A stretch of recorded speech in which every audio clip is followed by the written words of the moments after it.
The first thing you learn about the Crimson Turnpike is that it isn't famous on maps. It doesn't have the kind of reputation Route 66 has. No neon nostalgia, no tourist pull, no roadside postcards. It's the kind of highway people use because it's there, a cut-through road, a practical stretch of asphalt running between small towns that don't make the news. And maybe that's why the disappearances stayed quiet for so long. The state calls it Turnpike 9B, locals don't. Locals call it the Crimson Turnpike because of a single detail that shouldn't matter, but somehow does. A long sequence of mile markers painted a deep, dark red after an accident cleanup years ago. No one remembers who approved that decision. No one remembers why it stayed. But everyone remembers what started happening after. The first missing person reported connected to the road is barely a paragraph in the county archives. April 17, 2003. A man named Dennis Hale, 34, drove home from a late shift at a packaging plant. He called his sister at 11:26 p.m.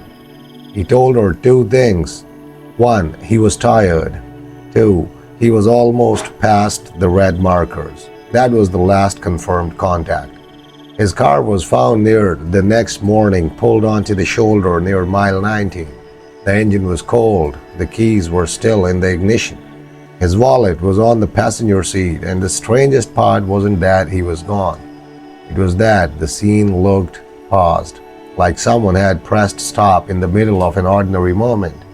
No skid marks, no broken glass, no blood. Just an open driver's side door facing the tree line.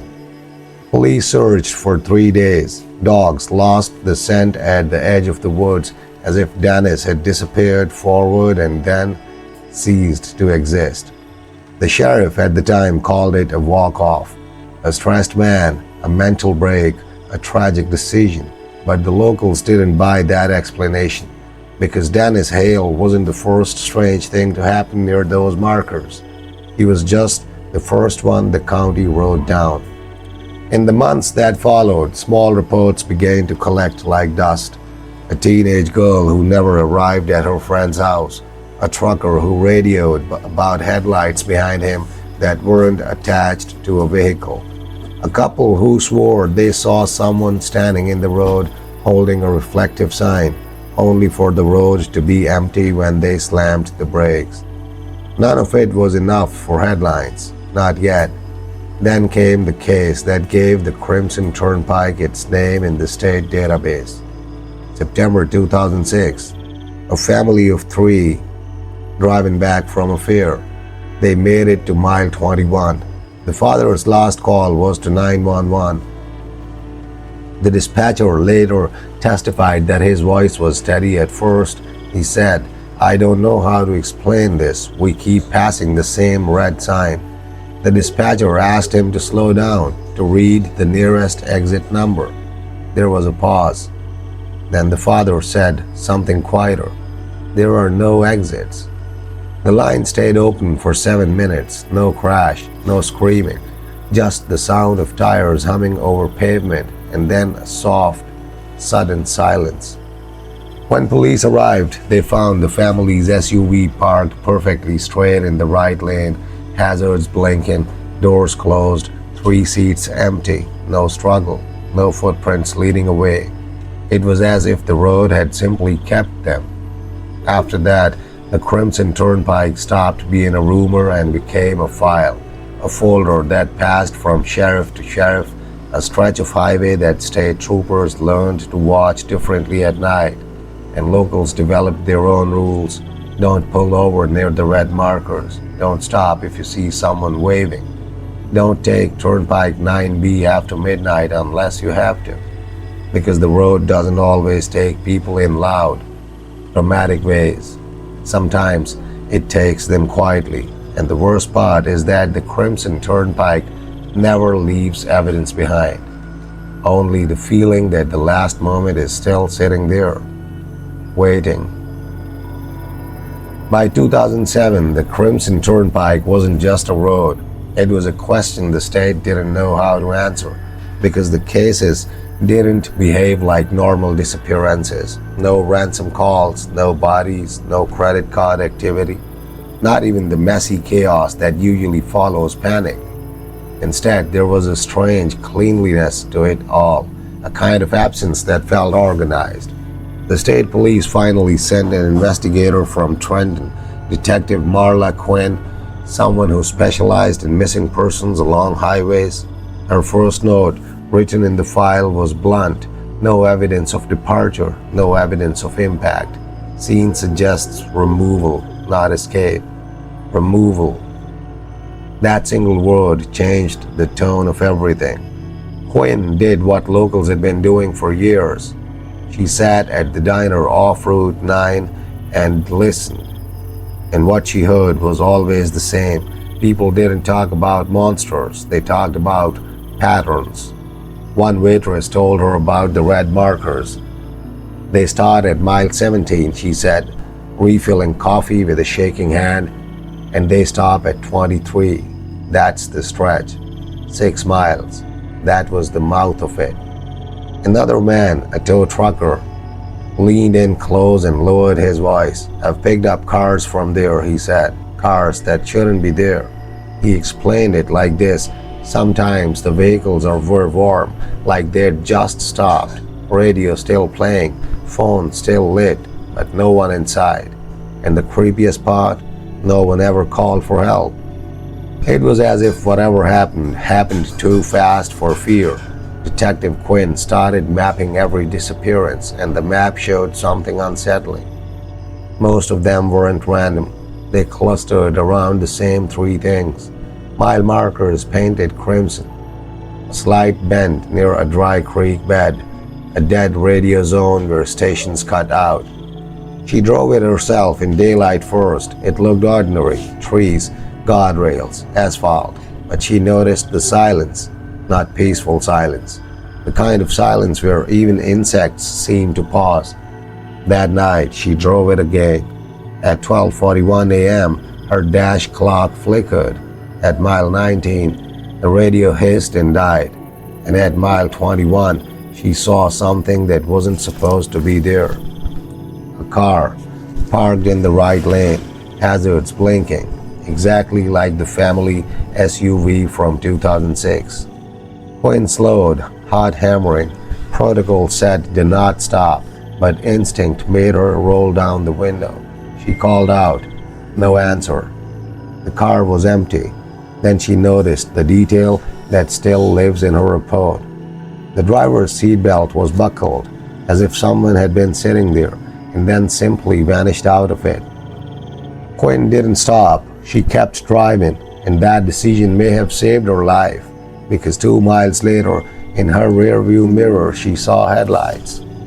Close, too close. A vehicle riding her tail. She sped up. So did it. But when she checked again, there was no engine sound, no shape, just headlights, floating in the dark like a pair of eyes. Quinn's breathing turned shallow. She whispered aloud without meaning to, "What are you?" And then something else happened. The headlights blinked out instantly, like someone closing a lid. When she reached the end of the crimson markers, her radio snapped back to life. A cheerful late-night host laughed through the speakers. The world returned too quickly, as if nothing had happened. She filed to increase protocols. The request was denied. Too expensive. Too little evidence. The road stayed open. And then came the survivor. Her name was Elise Garner, 22, college student. She vanished for 4 hours on the Crimson Turnpike in November 2008. Her car was found at mile 18, door open, purse inside. Same story, except Elise came back. At 4:12 a.m., she stumbled into a gas station 6 miles away, barefoot and shaken. The clerk called police immediately. Detective Quinn arrived before sunrise. Elise sat wrapped in a blanket, staring at the wall. Quinn asked softly, "Where were you?" Elise blinked slowly. Her voice sounded dry, like it hadn't been used. "I didn't go anywhere," she said. Quinn's pen paused. Elise continued. I was still on the road. Quinn leaned forward. What happened out there? Elise swallowed. Then she whispered the sentence that made the room go cold. The road folded. Quinn didn't speak. Elise's eyes filled with tears. It folded like a paper, she said, and I could see other cars, other people, all stuck in the same moment. Quinn asked the obvious question, did you see who took them? Elise shook her head, no. But I heard something walking up and down the highway. Her hands clenched the blanket like it was counting. Detective Quinn wrote one final line in her report that never became public. The Crimson Turnpike may not be a place, it may be an event, and events can happen again. After Elise Garner came back, the Crimson Turnpike should have been shut down. It should have become national news. Instead, it became quieter, not because the disappearances stopped, but because the road began to feel like something that the state wanted to forget. Detective Marla Quinn pushed harder than she was supposed to. She requested traffic cam footage. Most of it was missing. She asked for cell tower logs. They were inconclusive. She filed a formal motion to install surveillance between mile 17 and mile 23. The answer came back in a single sentence. Request denied. No public safety justification. No public safety justification for a highway where people vanished. Quinn started hearing the same phrase from different mouths, from troopers, from dispatch, from a county official who refused to meet her eyes. Let it go, Marla, as if the turnpike wasn't a case, as if it was a wound. And then, in February 2009, the road took someone it wasn't supposed to. A state trooper. His name was Daniel Mercer, 34, 10 years on the force. The kind of man who laughed at ghost stories. He volunteered for the midnight shift near mile 20, mostly to prove the rumors were nonsense. His last radio transmission was recorded. At 1:13 a.m., Mercer called in calmly. On Unit 12, I'm behind a disabled sedan. Hazard lights on. No driver visible. Approaching now. Dispatch responded. Copy Unit 12. Use caution. There was a pause. Then Mercer's voice again. Quieter. That's strange. Dispatch. Unit 12. Clarify. Another pause. Then, I can hear someone talking. Dispatch. Talking where? Mercer's breathing changed. Inside the car. Dispatch. Is there someone inside? And then the line that made every dispatcher in the room freeze. No. The car is empty. Silence followed. 10 seconds. 20. Then a sound came through the radio. Not a voice. Not static. Something like footsteps on gravel. Slow. Measured. Back and forth. Dispatch shouted. Unit 12. Mercer respond. Nothing. Only the footsteps. Then, faintly, as if from far away, Mercer whispered, the road is wrong. That was the last thing he ever said. Backup arrived within 7 minutes. His cruiser was parked on the shoulder, engine running, driver door open, snow falling softly into the seat. His flashlight lay in the road, still on, but Mercer was gone. No blood, no tracks leading away, just one detail that haunted everyone. His footprints ended in the middle of the lane, as if he'd been walking, and then simply stopped existing. The case was sealed within 48 hours, officially labeled voluntary absence. No one believed it, not even the people who signed the paperwork. Detective Quinn didn't sleep for 3 nights. On the 4th night, she drove to mile 21 alone, not as an officer, as a human being who needed to understand. The road was empty. Snow covered the asphalt in pale streaks. The crimson markers looked darker against the white like old bruises. She parked, stepped out. The cold bit into her lungs, and the silence was immediate.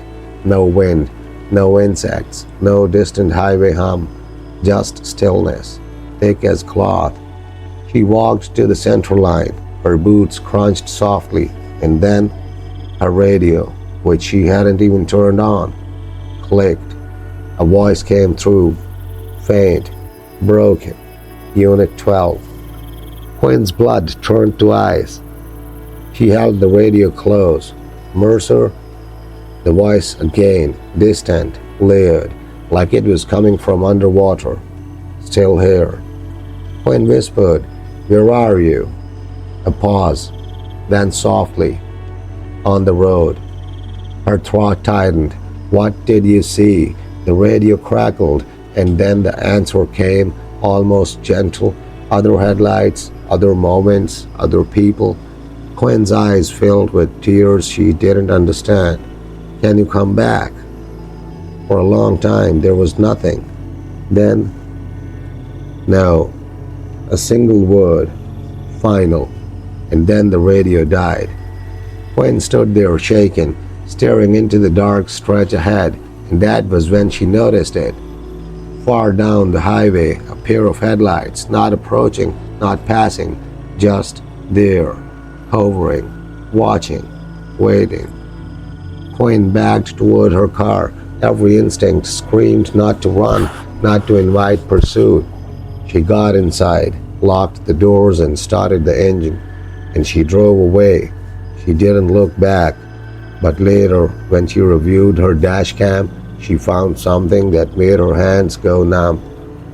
For 3 seconds at mile 22, the footage showed a line of cars, dozens, parked bumper to bumper, headlights on, empty, and between them, people standing perfectly still, facing her, faceless in the glare, as if the turnpike had opened its archive, just long enough to remind her it keeps what it takes. Detective Quinn resigned 6 months later. She moved out of New Jersey. She never spoke publicly again, but a notebook was found in her storage unit years after. Inside, one sentence was written over and over again. "It isn't haunted. It's unfinished." The Crimson Turnpike remains open today. People still drive it every night. Most arrive home safely, but locals tell you, if you ever see a disabled car with the hazard lights blinking between mile 17 and mile 23, do not stop.